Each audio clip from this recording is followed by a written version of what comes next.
Good morning, everybody, and welcome to the February 7th, 2018 episode of the YourLIVINGBrand.live show.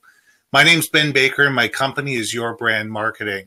What do we do? Monday to Friday, 9 to 5. What do we work with our clients, and we help them communicate their value and differentiate themselves.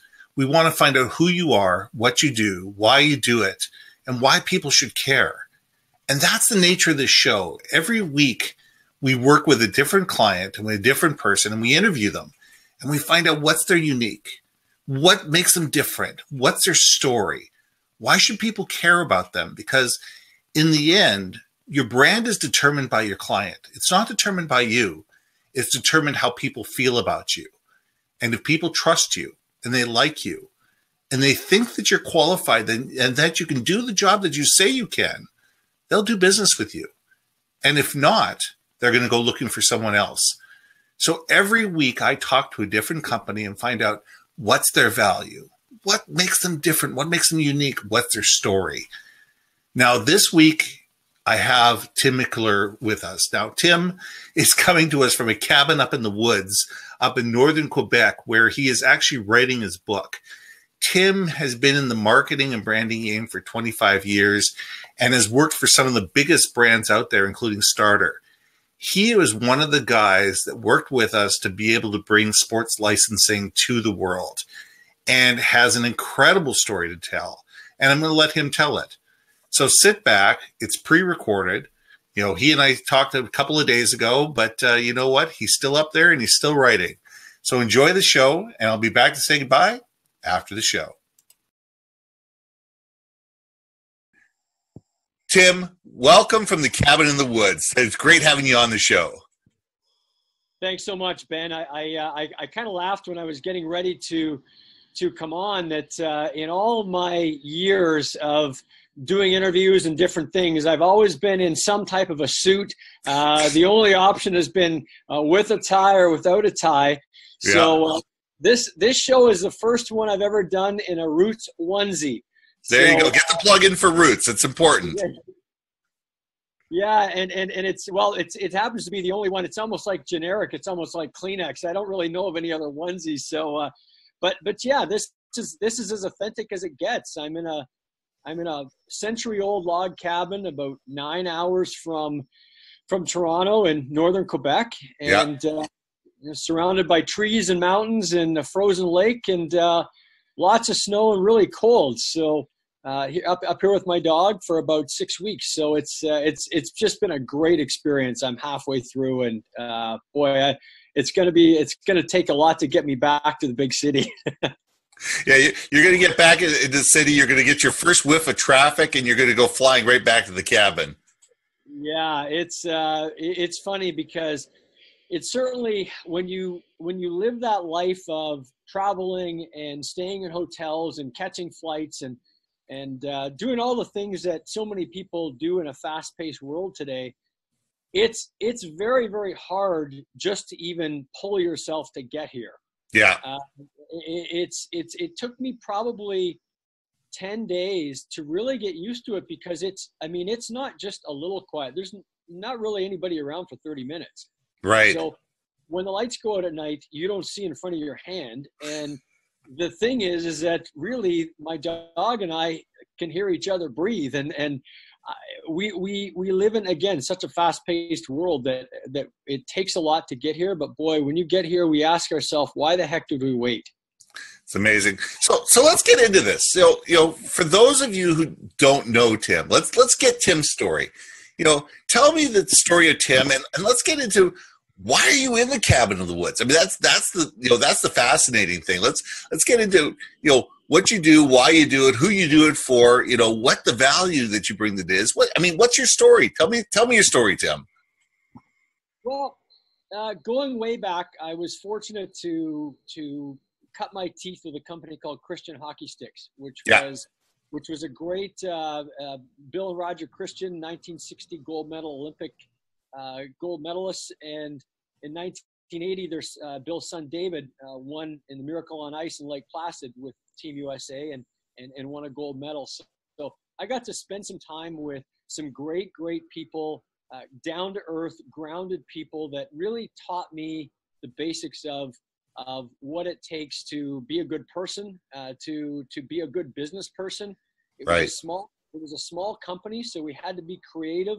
We had to work harder than our competitors. We didn't have big marketing budgets. Mm-hmm. But I learned so much that I even find that as I'm writing this book and as I've gone on to much larger companies, I learned so many things from people like that. And ironically, their plant was in northern Minnesota, which was also in the middle of nowhere and very cold. So for some reason, I seem to like cold, desolate places. But I went on from Christian to work with the licensed product giant Starter. Right. And got to learn from a person like David Beckerman, who David started the licensing business years ago. You couldn't go out and buy a New York Yankees hat with a logo on it and pay a royalty. It just didn't exist. Right. So I got to, which is unheard of today.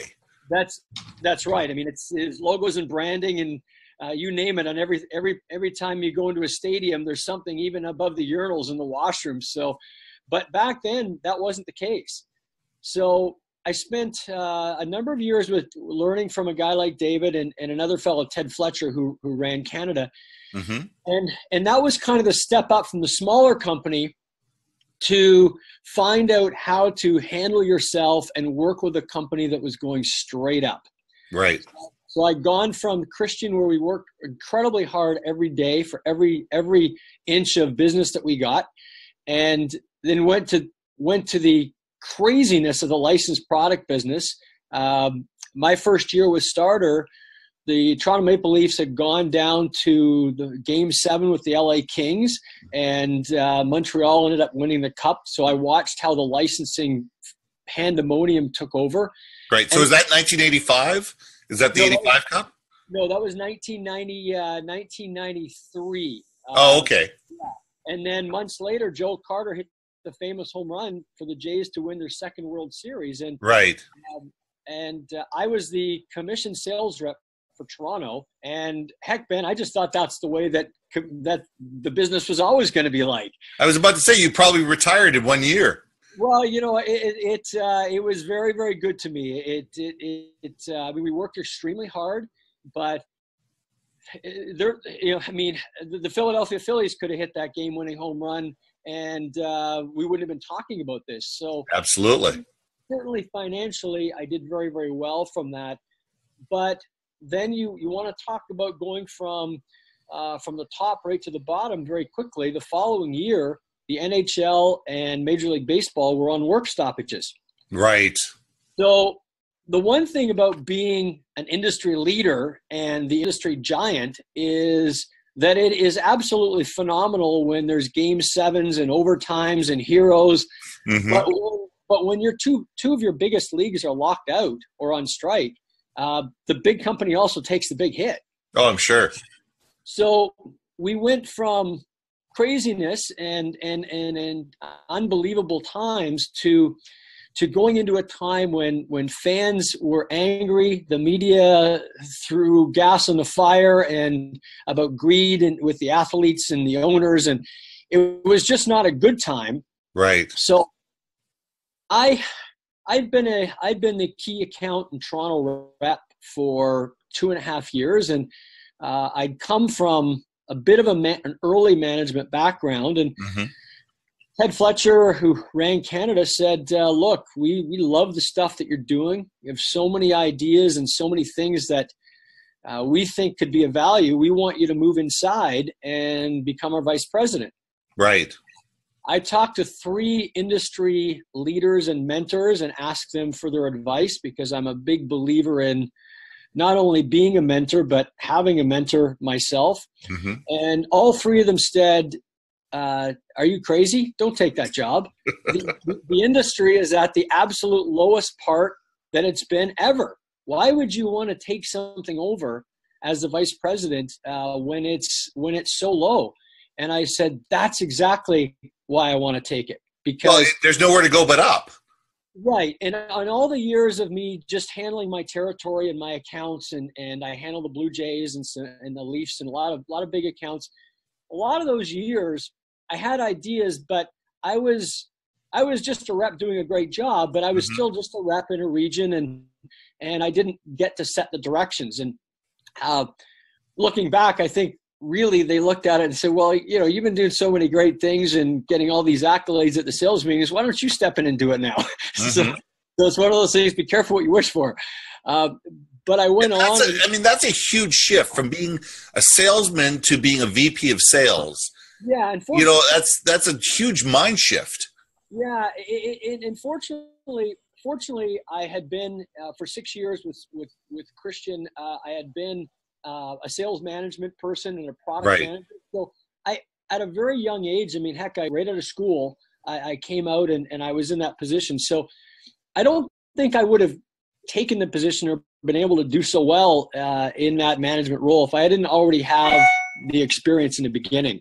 Gotcha. So took the job, and it was everything as tough as they said it would be, because it was like pushing a boulder up a hill. But we had some great successes, and but Starter themselves, a lot of people ask what happened to Starter, and there was nothing secretive, nothing corrupt. It was just timing, passion of our ownership that really loved what we did and was so passionate about continuing to build with the fans. But maybe as a company, we didn't listen to what some of the fans were saying, and the way the fashions were shifting. So they went into chapter. We were doing extremely well in Canada, but the U.S. owned all the licenses. So we really, whether we were doing that 10% rule of what business we were doing in Canada versus the U.S., we were actually exceeding that. We were doing far more than that. But at the end of the day, our U.S. parent held the cards. They had the licenses, and we had to.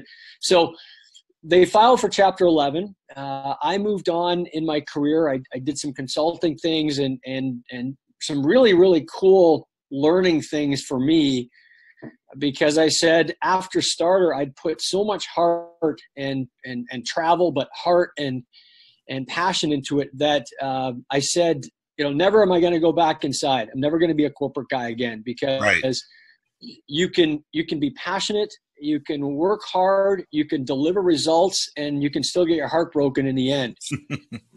So, but never say never, because I was recruited to join a company called by a company called Madison MacArthur to join Luxottica. Right. And Luxottica was the largest eyewear company in the world, owning brands like Ray-Ban, Versace, the rights to Versace, Prada, Chanel, Polo. So I came in to head up the Canadian sales division, and within months I was promoted to move to the U.S. I was kind of like Crocodile Dundee moving to New York City, small town Canadian guy going down to Manhattan, but went from 55 reps to 400. Wow. 3 months of being to an industry that I had zero connections in and zero experience in. So I loved every minute of it. It was a fun business. In eyewear and in fashion, you're selling fun and sex appeal and people feeling good. And in a world with so many challenges, even back at that point, it was a great company to be a part of. Yeah. The other cool thing about being part of Luxottica and the brand, Ben, was that if you go out and buy a Prada handbag, it might cost $4,000 or $5,000. If you buy some Prada shoes, it could cost $1,500 or $2,000. A suit, don't even think about a suit. That's probably going to cost you a small car. Absolutely.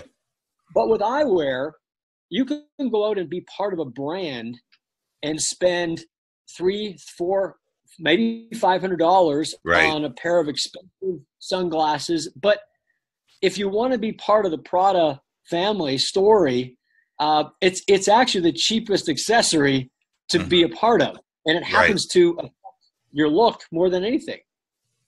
So I enjoyed my time there. I was, truth be told, set to take a position, a higher position with Luxottica's #1 competitor. Right. And life was going good. I was, as I said, traveling all over the world and doing some great things. And then almost overnight, I was diagnosed with stage 4 cancer. Mm-hmm. And it was shocking to everybody. I was a very, very healthy guy. I really have no doubt that what it was brought on by. We were one of the few families that didn't have a history of cancer in our family, but as healthy as I tried to be, and as healthy as I ate and worked out and things, I took on a lot of stress. Right. And I would continue to do better, and I was paid very well to do well, but because I was doing a great job, I had more put on me. Mm-hmm. And I didn't have a filter, I didn't have a gauge, and I just chose to keep taking it on. Right. So I was in pretty rough shape. I went down very, very quickly. I lost, doctors thought I would lose 20 pounds over the course of a year if they could get me through it. And I lost 50 pounds in 15 weeks. And you're not a kind of guy that could lose 50 pounds. No, I mean, I started out, I was about 215 pounds when I started. And size 48 jacket. I had pretty broad shoulders and a little bit of a football sort of neck and stuff. And I went down to about 155 pounds, below 155 pounds. Wow. So I went from a size 48, to put in perspective, a size 48 jacket and a size 38 pant to a 40, technically a 39 jacket and a 27 waist. But not the way you want to lose weight. No, and I joke now. The last time I was a 27 waist was when I was a chubby kid in grade 5 wearing GWG Huskies. So, so that was, it was a tough time. I didn't think I was going to make it, but I ended up getting through it through a lot of great doctors, thoughts and hopes and prayers from people around the world and every different religion, which was great to be a part of. Yeah. And some perseverance on my part. I love life, and I think everybody does. But when I didn't think I had anything left in the tank, I had an extra gear, and we all have it. It's just that it doesn't come out until we're faced with extraordinary circumstances. So I got through that battle. Took about a year and a half to kind of get my health back, feel stronger. And I had done a lot of speaking during my work career. If we were with Starter, we were the industry leaders, so we'd speak at licensing events, sporting events. Yeah. And the same thing with Luxottica. We would talk at business forums and shareholder meetings and different things. But when I got sick, I started to be asked to speak a lot about my personal story. It was gratifying. It was wonderful speaking at foundation events and even at corporations and things. But the challenge is that I quickly realized I was pigeonholing myself into. You were the cancer guy. That's right. And don't get me wrong, I'm very, very proud of my story and grateful that I can be talking to guys like you. But the challenge is that I had 25 years of business experience that was some phenomenal successes, but also some devastating lows that I always say that I think that I can share more to an audience, a business audience, about the devastating lows and maybe mistakes that were made along the way. I think that's as valuable as the successes. Heck, we can all get up on a stage and talk about our successes and believe our own headlines. But I think that when you're part of the successes and then there are challenges in a company, you also have to take ownership for being part of the challenges. You bet. And what a great exercise. I mean, right from the beginning, Ben, with Christian as a small company, we had challenges that we had to sit around and figure out how we're going to do it. There was no parachute in with millions of dollars that was going to fix what we needed to fix. And well, you look at it and you sit there and say, customers really truly get to know who you are and what you're made of, how you fix things, and how you get through the low times. Everybody can be a hero during the good time. Everybody can be the popular guy. Everybody can be, the one that everybody wants to talk to when things go well. It's how you manage things when things don't go well, that really solidifies relationships. Yeah, you're exactly right. And one of the things that I've been so blessed with in my career is that you never really write this. You can't write a script for this, but I was fortunate to be mentored from either side by side or from afar with some of the best industry leaders in their businesses. So Bill Christian, for example, was a guy that was really well respected in the hockey stick business. Yeah. And people respected how they built their business with hard work, with integrity, with honor, with backing up what they said they were going to do. Even if sometimes it cost them money, they still met their obligations. I think we have far too little of that today in every industry. I learned so much from, again, heck, if you're a sports fan and you are coming in when starter is is flying, and I mean, who better to learn from than people like David Beckerman and Ted Fletcher that were so integral in growing the business. And then at Luxottica, Andrea Guerra was the CEO of Luxottica, and he's a guy that almost doubled the size of the company. So I got to learn from these people. I mean, I got to learn from these people on the disciplines, on when to be bold, when to be professionally bold, but not arrogant. Right. And so I think that at where I'm at in my career now is sharing that is very, very valuable. And one of the things I'm up here writing the book about is my personal journey and some of the successes and mistakes that were maybe made along the way. Yeah. But more importantly, lessons that I took out of going through what I thought was I had less than a few weeks to go. Personally, I thought I was right at the end. I planned my own funeral. I'd chosen my pallbearers, chosen the music selections. A video started to be made for my family and friends of us during better times, and so there are a lot of lessons there that I'm just a regular person, and I think that I can relate to a lot of people, pretty much most people out there that go through personal and professional challenges. I just happen to have the good fortune of having some incredible mentors and some very big brands to be able to share that people are interested in. So, well, it's our experiences that make us better, one way or the other. We have something to learn from every experience that we go through, the good, the bad, and the ugly.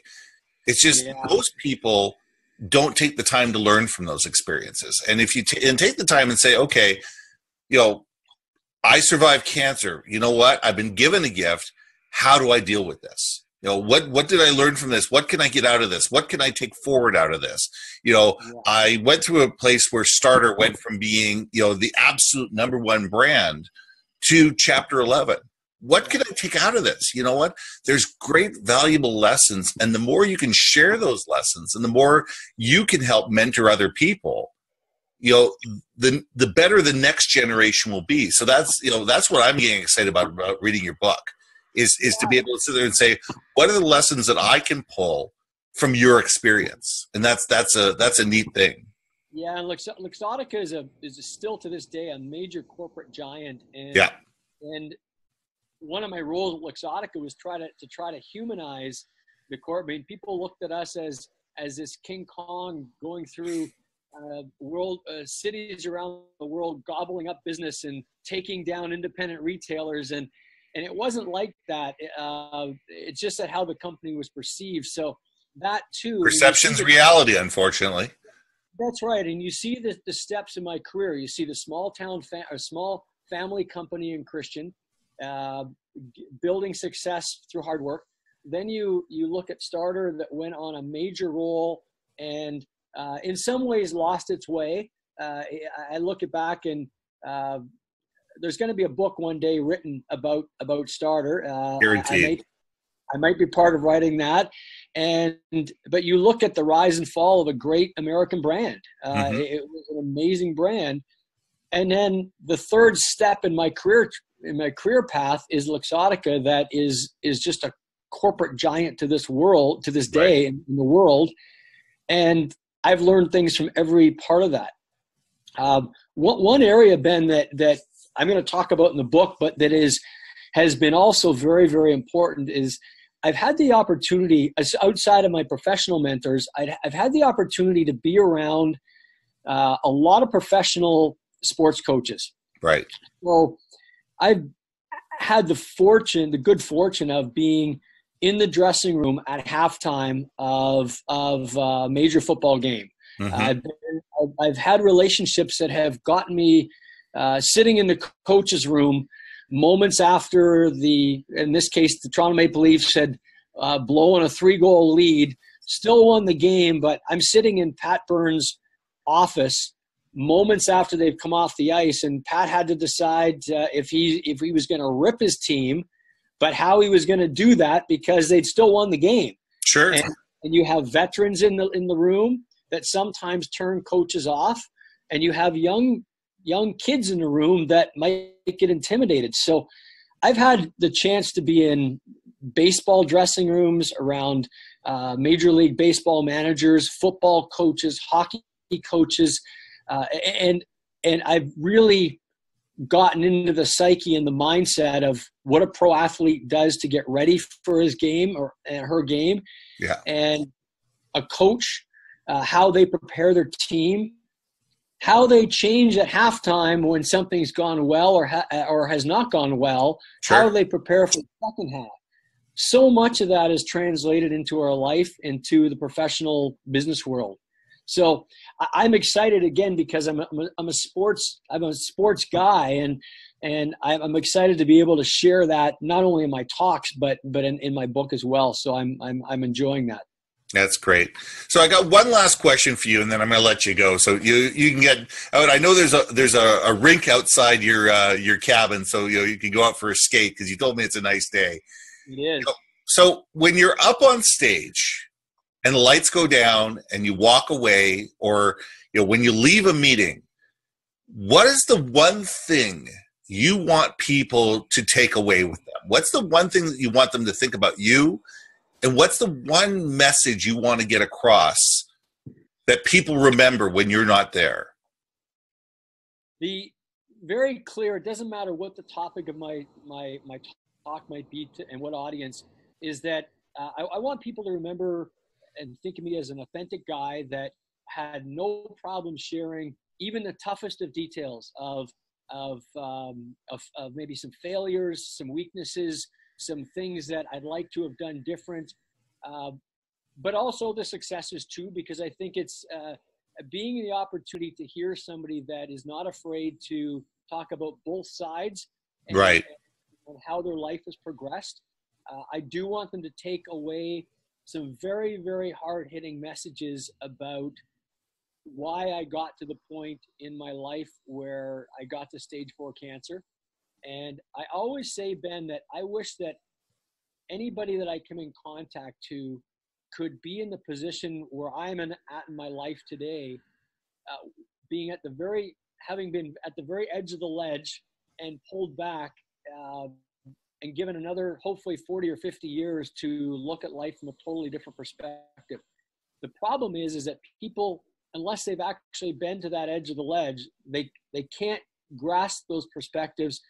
But hopefully in my talks and being genuine in my talks and open, hopefully I can bring them as close to the edge as possible and get them to realize that they do have far much more control in their life than so many people think because of the way the world is today. Right. So yeah, just that genuine, authentic talk and truly lessons that I share both in the positive and the challenges of my life. Right. Well, it's that authenticity that really draws people in. People knowing that you're not just going to tell them the good, you're going to tell them the bad as well, and that there's stories to learn from both. And that's, and that's where the real magic is. Well, I think that I've strived both in my talks, in the book that I'm writing, and the blogs that I'm doing. I've really strived to write and talk about things that 100% are all personal experiences, and I really don't want them to be able to go and buy this in a university course. Right. I think that these are, whatever education you have at the beginning of your life is great from an academic side. Mm-hmm. But now this is 25 or 30 years of experience, and I really have seen. I think I've seen most of all. I've seen it all, and I don't know it all, but I've seen a lot, and I like to be able to share that with people, because if I can help them, maybe give them some tips about what can happen, I couldn't have been closer to an ending than I was, and I think that I can help people before they get to that stage and help them in their careers as well. Well, that's great. Thank you for being on the show, Tim. Hang out in the green room. I'm just going to say goodbye to everybody, and I'll be right back. Great. Thank you, Ben. Hey, thanks, Tim.